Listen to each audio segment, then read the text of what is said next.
ఉమ్మడి ఆదిలాబాద్ జిల్లాలో రాజకీయాలు రసవత్తరంగా మారనున్నాయా? అధికార పార్టీలో ఆశించిన న్యాయం జరగడం లేదని మాజీలు పునరాలోచన చేస్తున్నారా? కాంగ్రెస్లో కంటే బీఆర్ఎస్లోనే బాగుందన్న అభిప్రాయంతో ఉన్నారా? కేటీఆర్తో రహస్య మంతనాలు కొనసాగిస్తున్నారా? ఇందుకు మాజీ మంత్రి జీవన్ రెడ్డి మధ్యవర్తిత్వం వహిస్తున్నారా? ఈ క్రమంలో కాంగ్రెస్ పార్టీలో చేరిన గులాబీ నేతలంతా సొంత గూటికి వెళ్ళనున్నారా? కేటీఆర్ పాదయాత్రనే అందుకు ముహూర్తంగా ఫిక్స్ చేసుకున్నారా? ఇంతకీ తిరిగి కారులో షికారుపై మోజు పడుతున్నదెవరు? Let's watch this story.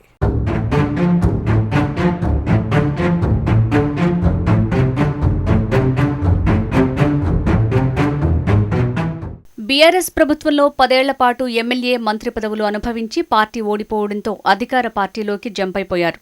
గత అసెంబ్లీ ఎన్నికల్లో కారు గుర్తుపై పోటీ చేసి ఓడిపోయిన మాజీలు కూడా కాంగ్రెస్ పంచన చేరారు.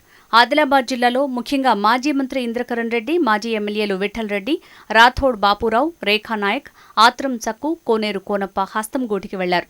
కాగా కోనేరు కోనప్ప మాత్రం కాంగ్రెస్ పార్టీలో ఇమడలేకో ఆశించిన ప్రాధాన్యత దక్కకో కారణమేదైనా తిరిగి కారెక్కేశారు. ఇదిలా ఉండగా ఉమ్మడి ఆదిలాబాద్ జిల్లాలో బీఆర్ఎస్ నుంచి కాంగ్రెస్లోకి దూకిన మాజీలంతా ఇంద్రకరణ్ రెడ్డి వర్గీయులుగా చెలామణి అవుతున్నారట.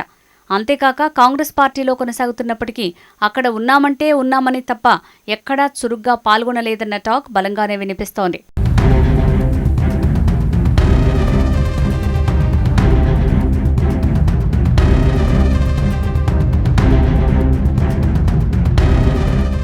అయితే కాంగ్రెస్ పార్టీలో తమకు తగినంత ప్రాధాన్యత దక్కడం లేదని, సీనియర్లన్న కనీస గౌరవం కూడా ఇవ్వడం లేదని ఈ వలస నేతలు బహిరంగంగానే పెదవి విరుస్తున్నారట. అధికార పార్టీ పెద్దలు పట్టించుకోవటం లేదని, ఇక తాడోపేడో తేల్చుకోవాలన్న నిర్ణయానికి వచ్చినట్టు తెలుస్తోంది. ఇదే అజెండాతో వీరంతా ఇటీవలే రహస్యంగా ఒకచోట సమావేశమైనట్టుగా జిల్లాలో ప్రచారం జోరుగా సాగుతోంది. గత జనవరి నుంచి ఇప్పటి వరకు ముఖ్యమంత్రి రేవంత్ రెడ్డి ఉమ్మడి జిల్లాలో 3 సార్లు పర్యటించారు. అయితే ఈ నేతలకు సరైన సమాచారం లేకపోవడమే కాదు, పార్టీ పెద్దలు కనీసం తమను పట్టించుకోవటం లేదన్న భావన వ్యక్తమవుతోంది.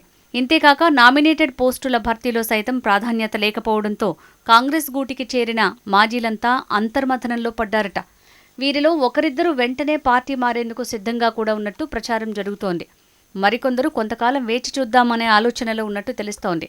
కాంగ్రెస్లో ఆశించిన ప్రాధాన్యత లేకపోగా రాజకీయ భవిష్యత్తు కూడా ప్రశ్నార్థకంగా మారుతోందనే టెన్షన్ మొదలైందట. ఈ క్రమంలో పార్టీ మార్పుపై మద్దతుదారులు, సన్నిహితులు ఈ మాజీలపై ఒత్తిడి పెంచుతున్నారన్న టాక్ బలంగా వినిపిస్తోంది.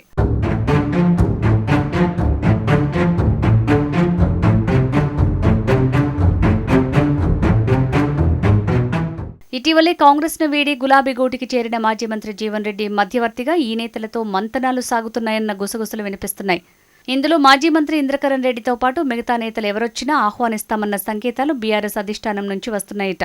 అయితే ముథోల్ మాజీ ఎమ్మెల్యే విఠల్ రెడ్డిని మాత్రం తిరిగి చేర్చుకోబోమని బీఆర్ఎస్ హైకమాండ్ తేల్చి చెప్పినట్టు చెప్తున్నారు. ఇదిలా ఉండగా విఠల్ రెడ్డితో పాటు ఈ వలస నాయకులంతా కలిసికట్టుగా గులాబీ కండువా కప్పుకునేందుకు సిద్ధమవుతున్నట్టు ప్రచారం సాగుతోంది.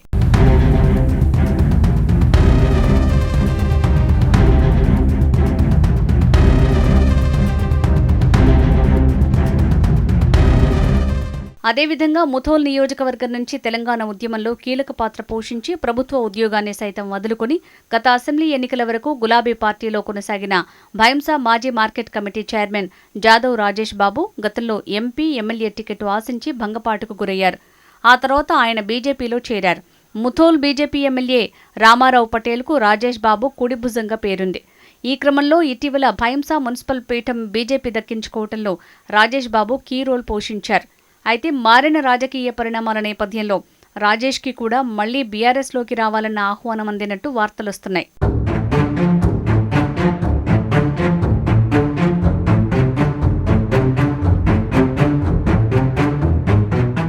BRS working president KT Rama Rao త్వరలో పాదయాత్ర ప్రారంభించనున్నారు. ఈ పాదయాత్ర ఆదిలాబాద్ జిల్లా నుంచి ప్రారంభమయ్యే అవకాశం ఉందన్న వార్తలొస్తున్నాయి. దీంతో కేటీఆర్ పాదయాత్ర ప్రారంభం రోజునే గులాబీ కండువా కప్పుకోవాలన్న ఆతృతతో ఈ వలస నాయకులంతా ఉన్నారట.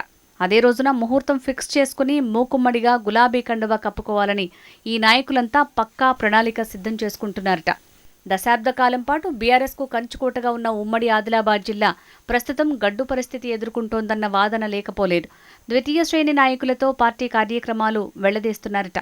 ఈ క్రమంలో కారు పార్టీ అధినేతలు కూడా ఆదిలాబాద్ జిల్లాలో పార్టీకి పూర్వ వైభవం తీసుకురావాలన్న ఆలోచనలో ఉన్నారట. ఈ నేపథ్యంలో కాంగ్రెస్ గూటికి చేరిన మాజీలంతా తిరిగి సొంత గూటికి రాబోతున్నారన్నమాట.